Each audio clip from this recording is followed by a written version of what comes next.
Ms. Sostinello, Jonathan Alvarado, and Mr. Prado are here. We will be ready in just 1 minute. All right.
Multiple envelopes within. And so I did speak with defense counsel and I did go ahead and mark the envelopes contained within State's Exhibit number 78 as State's Exhibit 78A through P, letter of the alphabet. And so I would just seek to introduce those into evidence so that the record is clear. And you're not going to have any objection? No, ma'am. All right, so if you'll just introduce that in front of the jurors, the changing of numbers. Okay. All right, Deputy Laura, you can bring the jurors in. All right, for the jury.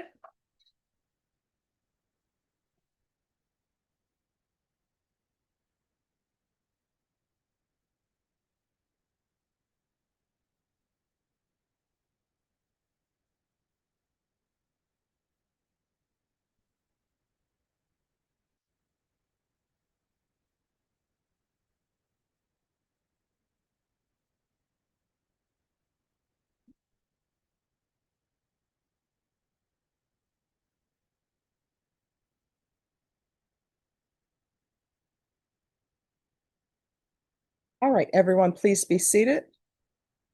State. Your Honor, at this time, the state would seek to introduce a State's Exhibit number 78 with the contents inside State's Exhibit 78 alphabet A through B. Any objection? No, Judge, it's right. My understanding is that it's been introduced, but we're changing the number sequence. Yes. So we have no objection to changing the number sequence of the exhibit. All right. So ladies and gentlemen, the exhibit was previously entered into evidence, but the numbering has just been changed. So State's Exhibit 78 and the contents are going to be labeled as 78A through P, and that will be admitted into evidence without objection. All right, State, call your witness. The state calls Investigator John Cholak. All right, could you raise your right hand for me, please? Do you solemnly swear or affirm the testimony you give will be the truth and nothing but the truth, so help you God? Yes, sir. All right, you can lower your hand. Make sure you keep your voice up so everyone can hear. And if you could state your name and spell your last name for the record, please. Yes, ma'am. My name is John Paul Jeffrey Cholak. My last name is spelled Cholak. All right, State, you may proceed. Investigator Cholak, how are you currently employed? I'm currently employed with the San Antonio Arson Bureau. Okay, and is that, do you have any certifications specific to arson investigations? Yes, ma'am. I completed a 150-hour course through the state from TCFD for fire investigation. I completed the fire investigation technician course, and I went through the San Antonio Police Academy in addition to the San Antonio Fire Academy. Okay, So I want to talk to you a little about that. As an arson investigator, what are your duties, with the unit or bureau? So we investigate origin and cause for fires. We investigate any incident that may pertain to the arson penal code 28.02. And we also investigate explosions. Okay. Prior to becoming an arson investigator, did you have prior employment with the San Antonio Fire Department? Yes, ma'am. I've been employed with the fire department since 2012 as a firefighter, structural firefighter. Okay. And then in what year did you become a arson investigator? 2022. Okay. Do you have, or what is your educational background? I have a Bachelor of Science in Geography and Urban Community Planning from Texas State University, high school diploma, associate degree in science from the Dallas County Community College. Okay. Now I want to talk to you about an investigation that occurred on October 19th of 2023. Do you recall investigating a possible arson on that day? Yes, ma'am. And would that be under SAP case number 23235521? Yes, ma'am. Okay. Do you recall the location that you were dispatched to conduct that investigation? Yes, ma'am. That was 6239 Alta Porta. Okay. And upon arrival, did you meet with anyone on scene? Yes. Initially, I met with homicide detective Soto. Okay. And then after that, did you identify any witness or victim that needed to be interviewed? Yes. While I was on scene speaking with him, he informed me that the victim had finished up an interview downtown and was on her way to the address, and I would be allowed to speak with her and do a subsequent interview. Okay. I'm so sorry. Could I have parties approach just brief?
We're ready.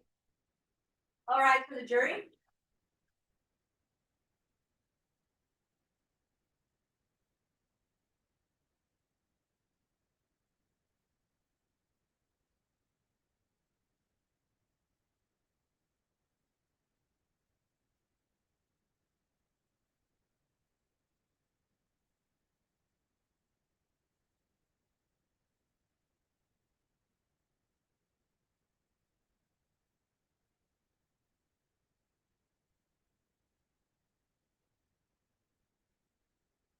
All right, everyone, please be seated. And state, you may continue. So Investigator Cholak, did you identify a witness by the name of Monette Ellis that needed to be interviewed by you secondarily? Yes, ma'am, that's referred to as a victim. Okay. After conducting an interview with her, did you determine that you needed to conduct an arson investigation? Yes, ma'am. And why is that? She described, that Mr. Prado had poured an idle liquid. And Your Honor, I'm just gonna object to the hearsay portion. All right, with regards to hearsay, that objection will be sustained. Okay. I guess typically without saying or testifying to what she told you. Mhm. In what instances would you need to conduct an arson investigation? If we think that there was violation of the penal code 20.02 arson, meaning somebody had intentionally ignited a fire or attempted to intentionally ignite a fire to damage a habitation inside the city limits. Okay, and so when we talk about igniting, would you still conduct an investigation even if a structure did not actually catch on fire? Yes, Okay, and so what would just an open flame being present spark an investigation? I would consider a flame being present in ignition or an ignition source. Okay, even if it doesn't like catch on to an accelerant and like engulf in flame? Correct. Okay, Whether the fire continues to burn or not, if they ignited a fire with the intent to burn a habitation or vehicle inside city limits. okay.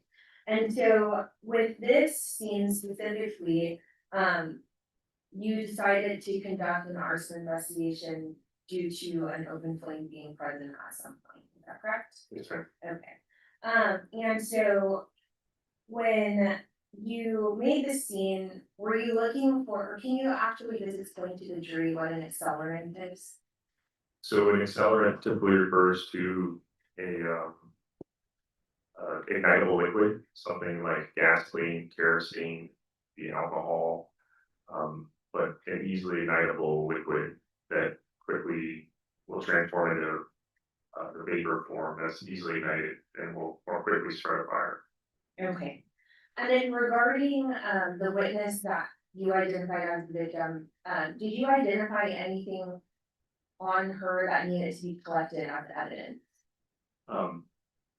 It was stated that she had a scent of gasoline on her clothing. Her clothes were collected as evidence. Okay. And then, did you guys, I guess visually, are you able to identify accelerants in some instances? We don't visually identify it. I wouldn't say that I definitively smell gasoline. We will take samples and send it to the state lab for confirmation. Okay. But regarding the accelerants, did you identify any accelerants on scene? Or was there some way that you were able to identify where to take samples from? Yes, I called for the ignitable liquid detection canine Bruno and his handler for assistance, and the dog alerted Okay. on scene. And regarding the canine Bruno, is he trained in detecting different accelerants? Yes, ma'am, he's trained to detect 14 different accelerants. Okay, and so in this case, did he alert? Yes, ma'am, he alerted at the threshold of the door inside the garage to the kitchen area of the house. Alright.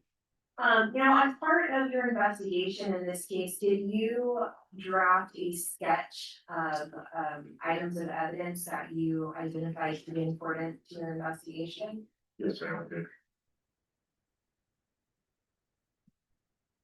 So I'm gonna show you what has been marked as State's Exhibit 111. Do you recognize that? Yes, ma'am. And is that a fair and accurate depiction of the sketch that you generated at the time of your investigation? Yes, ma'am, that is.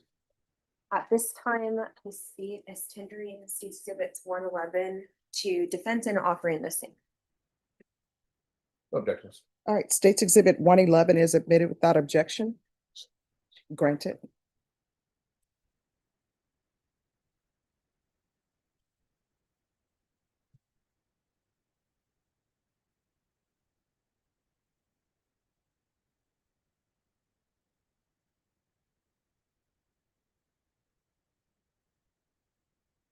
Okay, investigator, show it. Can you see that up there? Yes, ma'am, I have. Alright. If you're having any issues, just feel free to turn around and look at the big screen behind you, okay? Okay, great. And so if we're looking at this sketch, I'm seeing a red line. Can you describe to the jury what that represents in your sketch?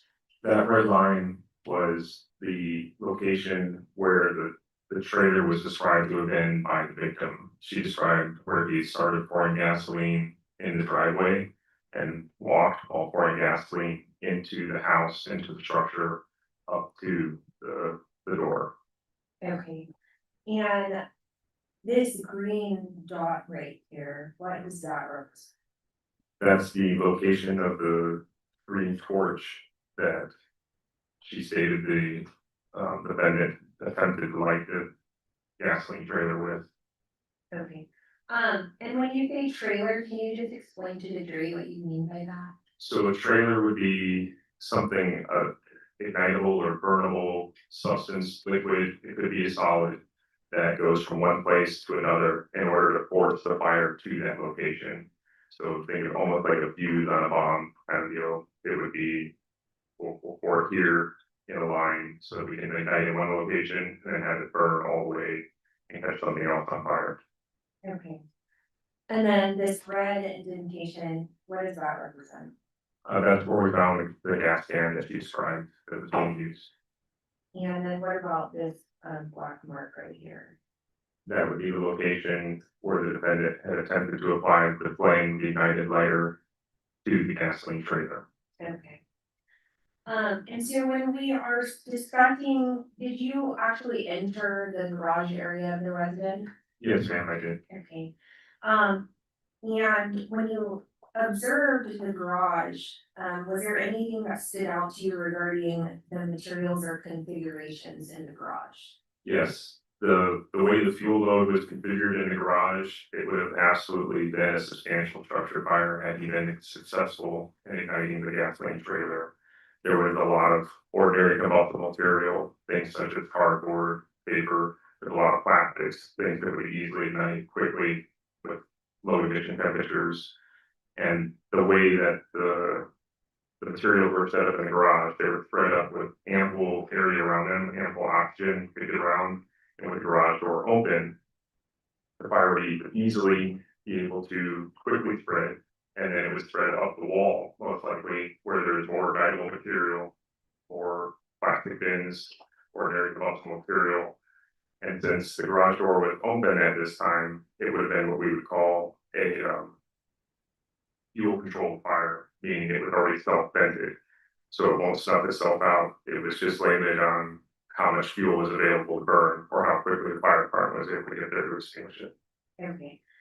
And then were there any additional risk factors that were affixed to the home, such as like heaters or something like that? There's always the risk with utilities, there's natural gas, electricity, you know, even the water utilities can present hazards while performing firefighter duties of trying to extinguish the fire.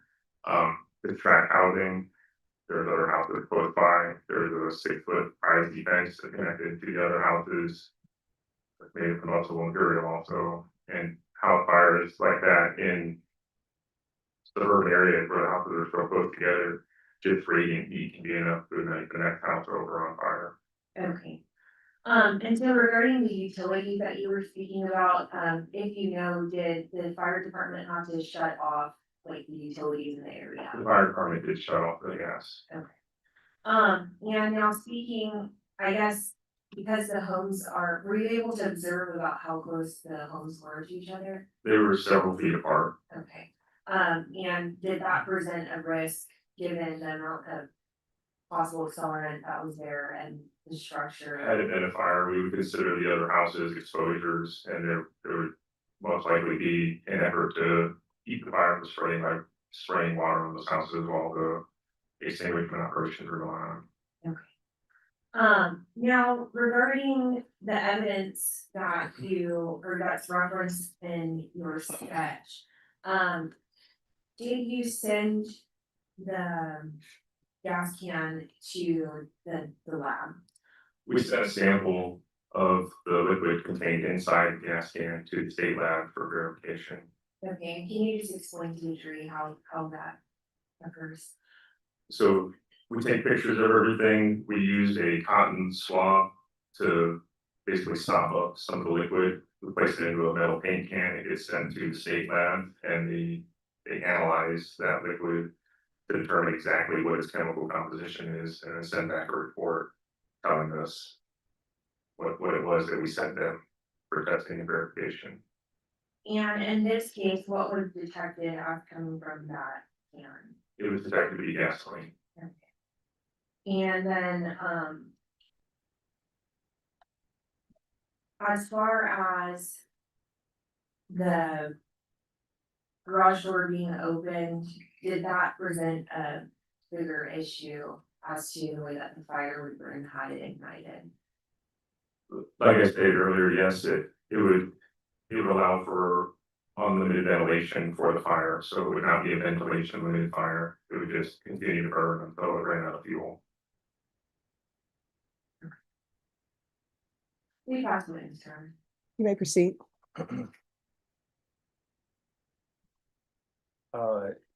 Name from Cholak. Yes, sir. Okay. Good afternoon, sir. Just a few questions for you. Yes, sir. Okay, so I know there was a lot of talk about, the house is burning down, how easily things could have happened. First of all, there was no gasoline inside the residence part of the house that you discovered, correct?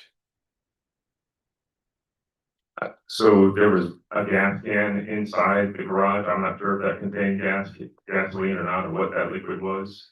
The dog alerted that there was gas in there, and there was the odor similar to gas. Let me stop you because that wasn't my question. I'm Okay. not talking about the garage. Okay, Now, I know the garage is there and it's a house that has a garage. yes, sir. I'm talking the rest of the house besides the garage. You tested for gasoline inside, like the kitchen area, inside the residential part of the house. Correct? No, sir. The dog alerted in the garage. There was a scent of gasoline inside the garage. We didn't test inside the house as far as you could smell it from the other side of the door in the kitchen. But we didn't test the kitchen for gasoline. Okay. But the door to the kitchen from the garage, Right, we didn't. I guess you found gasoline on the concrete in the garage. You found some evidence of gasoline in the driveway, correct? Didn't you? So the dog alerted that there was an accelerant in the garage next to the door leading to the kitchen. Okay, and did he alert to the driveway? No, the dog did not alert to the driveway. Now, okay, now you were there a few hours after everything had happened, right? Correct. Okay, gasoline does evaporate fairly Yes, it quickly, does. correct? Okay, so did you tell the jury by the time you got there, you couldn't smell any gasoline anymore, personally, I did smell gasoline inside the garage area, but not outside the house? not outside the house. Okay. Did you find any evidence that gasoline had been poured inside the residence, not the garage, inside the residential part of the house? I did not find evidence of gasoline inside the residential portion of the house, other than in the garage, which is attached to the house. I get it. You understand my question? I'm saying besides the garage. I'm not trying to ask trick Yeah. questions. Well, typically that would be considered a part of the structure, like for taxing purposes. I understand. I'm not trying to ask trick questions. Okay. You understand what I mean? I say, if I'm talking about the residential part where you live in, specifically not the garage. Okay. Do you understand what I'm asking about? I believe so, sir. Okay, because you went back to the garage and I'm just trying to get some clarifying answers. you did not find any gasoline inside the residential part of the house that was not the garage. Is that true or not true? I did not find any gasoline inside the kitchen, the living area of the house, only in the garage. Okay, thank you. That's what I was asking. Now, okay, now you talk about the open flame and you talked about intent. You don't have any personal knowledge or evidence of an open flame beside what somebody told you, correct? Correct. Okay, now, like if I had a torch and the item in the picture, it's a small torch, it's kind of like a big lighter is kind of what it is, right? Yes. Okay, and so if I take that torch, the flame on that is strong enough to where if I take that torch, light it, and put it onto concrete, it'll leave like a char mark, won't it?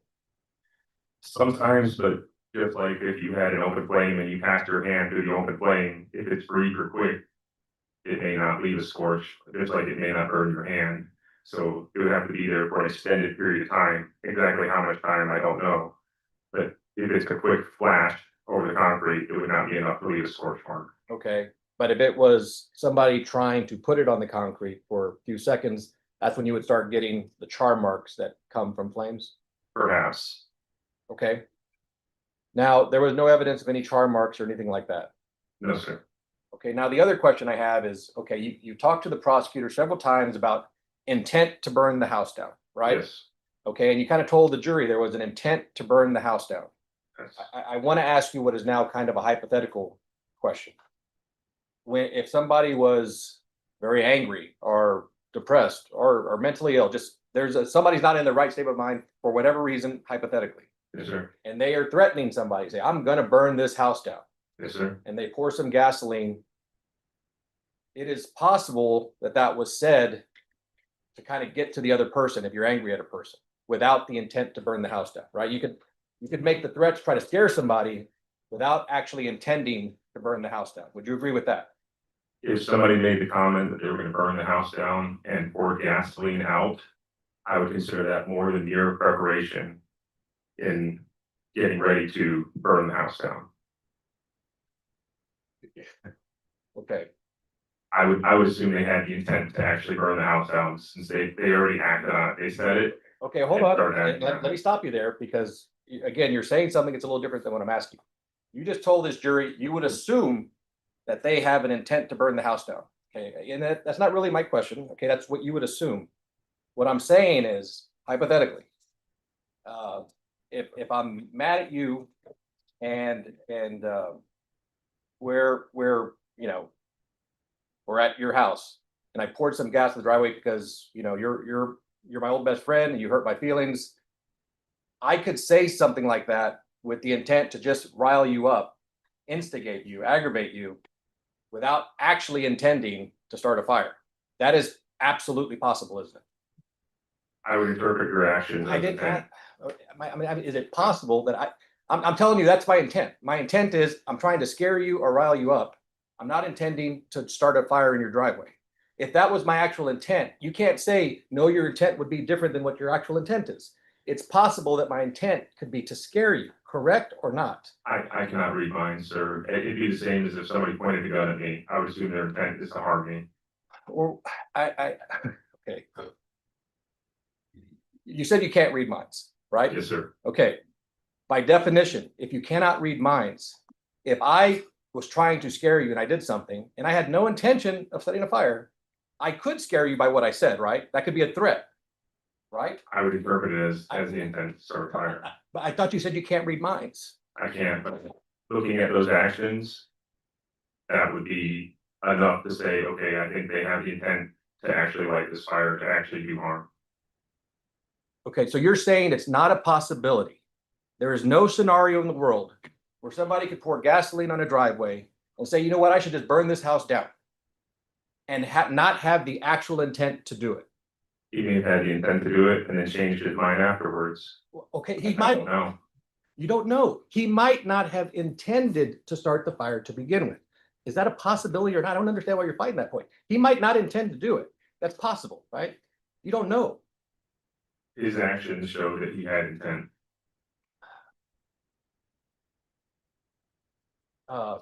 Okay.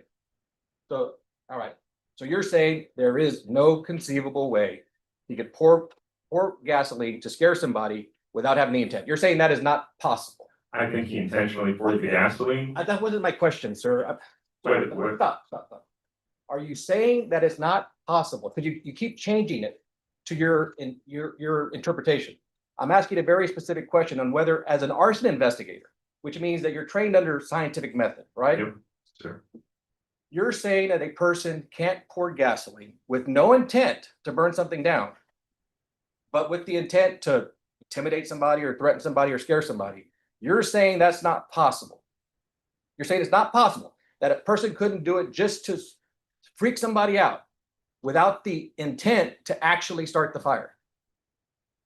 So again, this would be more than mere preparation. If somebody had poured gasoline intending to scare somebody, and even if they didn't intend to actually light the fire, but they were saying that they were going to light the house on fire, then that's again a violation of the penal code.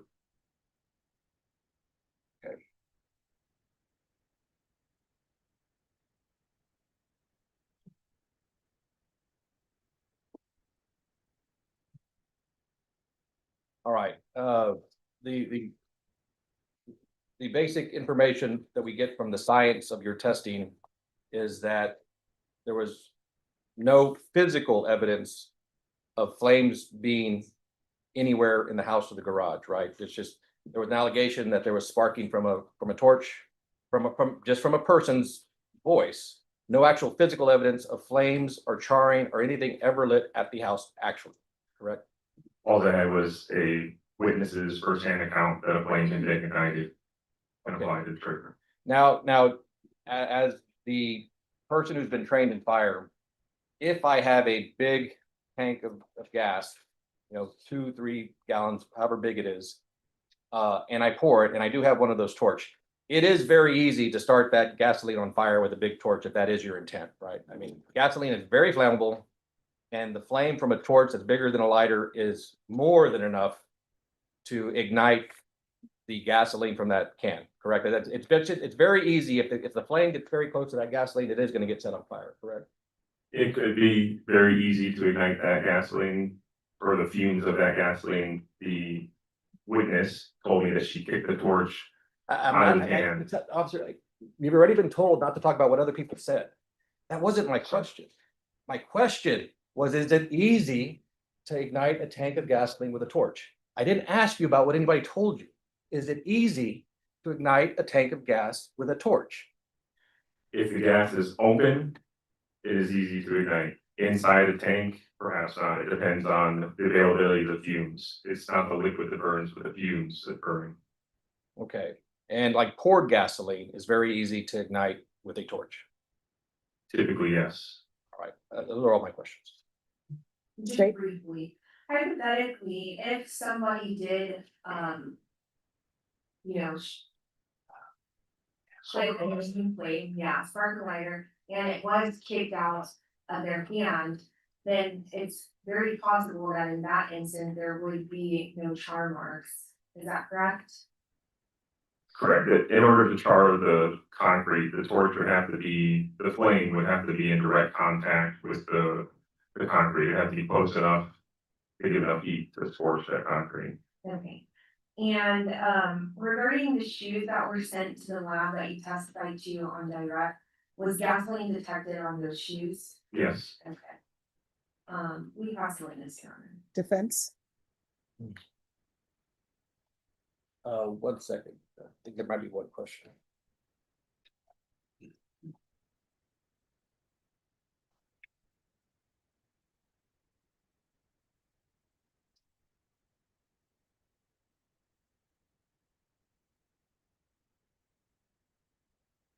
All right, can you clarify something in your report? Sure. Item E5, that's the swab you took to see if you found an accelerant that was taken from the doorway from the garage into the house. Correct. Right? That came back negative for gasoline or any kind of accelerant, right? Correct. Like you stated before, it took us several hours to get to the scene. A lot of the gasoline had evaporated by that point. And we did swab the door However, just because the state lab states that they didn't have anything there doesn't mean that nothing had existed there prior to. And when the state lab gives back their results, if it doesn't meet a particular threshold, meaning there has to be enough of that liquid in there for them to say definitively, yes, this is exactly what it was. Okay. Mr. Schilling, do you try to be fair to the defense side of the case, or is it just completely? Judge, I'm Pro gonna object, 'cause prosecution. it's not a proper question. Well, no, Sustained. I can't ask him if he can be fair to the defendant, Judge. You can ask your question, but it has to be in the proper format. Okay, I'll rephrase it. All right, so the question I just asked you was, did you test the doorway with swabs for accelerant, right? And the answer is it came back no accelerant detected on that swab. And then you, after saying like, yes, no, there was no accelerant on it, but could have evaporated, so it could have been there anyway. That's what you just told the jury, right? Right? Something to that effect? There could have been gasoline there that was not detected in sufficient amounts for the state lab to respond with a positive. Okay, so like my question was the swab negative for accelerant? And the answer is yes, there was no accelerant on the swab from the doorway. But you add the part where you say, well, it's possible it could have evaporated enough where we wouldn't have shown up within our threshold, right? I didn't Right. ask you that, but you kind of throw that in and it's kind of a point to like suggest, well, it was there and we didn't find it. But there's an absolute other possibility is that gasoline never got poured except on the driveway and in some of the concrete in the garage itself. And there was never any gasoline poured near the doorway or in the house. It's consistent with that too, but you don't suggest that to the jury. Well, there was also another lab result that came back from a box that was a few inches away from the doorway. It came back positive for heavy petroleum distillates. In the garage, right? Correct, by the door to the kitchen. Correct. Right. Now, see, that's evidence that in that spot in the garage, there was some gasoline poured. Mhm. But the absence of gasoline in the doorway is actually evidence that the gas didn't get to the doorway or inside the house, right? I mean, that's the most likely possibility. The gasoline stopped on the concrete and some of the stuff in the garage, and it started at the driveway. That's what the testing kind of confirms, right? No, sir. Well, you didn't have the gasoline in the driveway, right? I'm sorry. You didn't have the gasoline in the driveway, right? I did not get a positive sample for gasoline in the driveway. But the dog only alerted in the garage, right? The dog alerted in the garage next to the door to the kitchen that goes into the kitchen. Okay. And so you said that the general evidence was that some gasoline had been poured on the concrete in that area, possibly from the driveway into the garage? I believe there's a video showing as such. Correct. That's why I'm wondering why you're trying to insinuate gasoline was in the door frame when the test came back that it wasn't. So we're limited as to what we can accomplish, right? We're limited by the science of this, what we can prove. I can tell you, I could smell a scent and odor similar to that of gasoline very heavily in the area by the kitchen door. You can smell it from inside the house, from when the door is closed to the garage and while you're in the garage in that area. I did not find gasoline inside the house. Fumes can travel into the, house, homes are not completely airtight. I did take a swab of the doorway. If there was not enough ignitable liquid, or if there wasn't ignitable liquid on there, then yes, the state lab will not be able to say for 100% sure positive that there was ignitable liquid here on that test. Like I said, the cardboard box adjacent to the doorway there, we took samples of that. It came back for heavy petroleum distillates. And I understand. I Yeah. didn't ask about any items in the garage. It's kind of acknowledged there was some gasoline poured in the garage. Mhm. It's just disputed whether it ever got into the house. And so yeah, I didn't ask about that, but still, you're relating to cardboard boxes in the garage. We've already acknowledged that.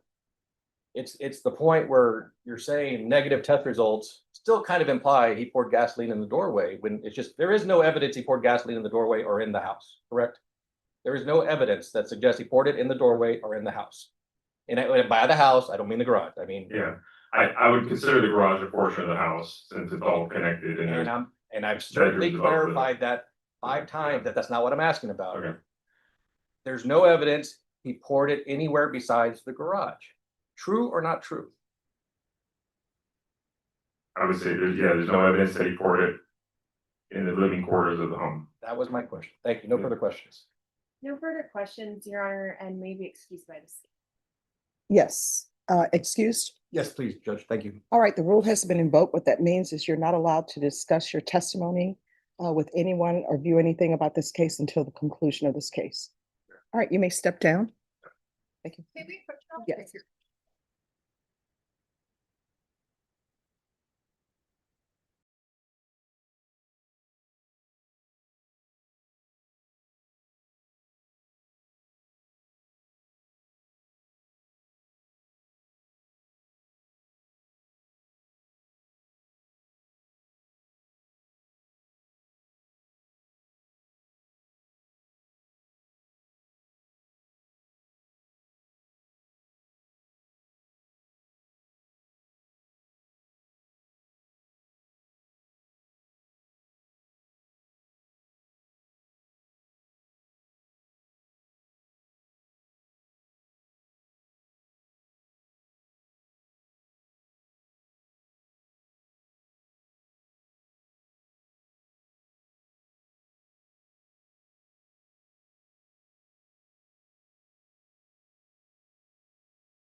All right, ladies and gentlemen, there's some matters that I need to take up outside your presence.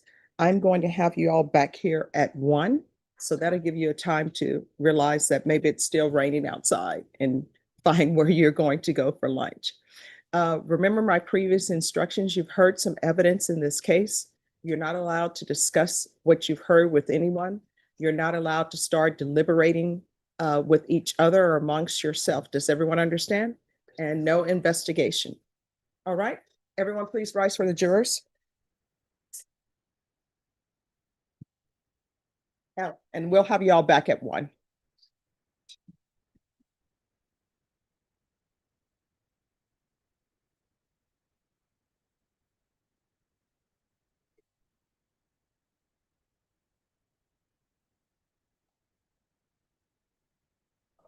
I see this up. So, well, it's just don't fly. All right, everyone please be seated.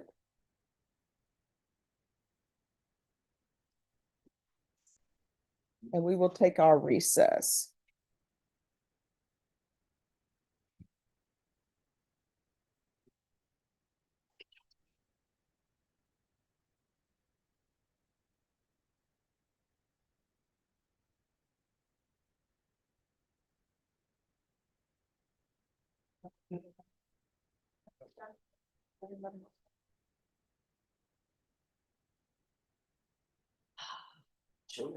No, it's a middle thing, how I can. A little bit of bug came out of it.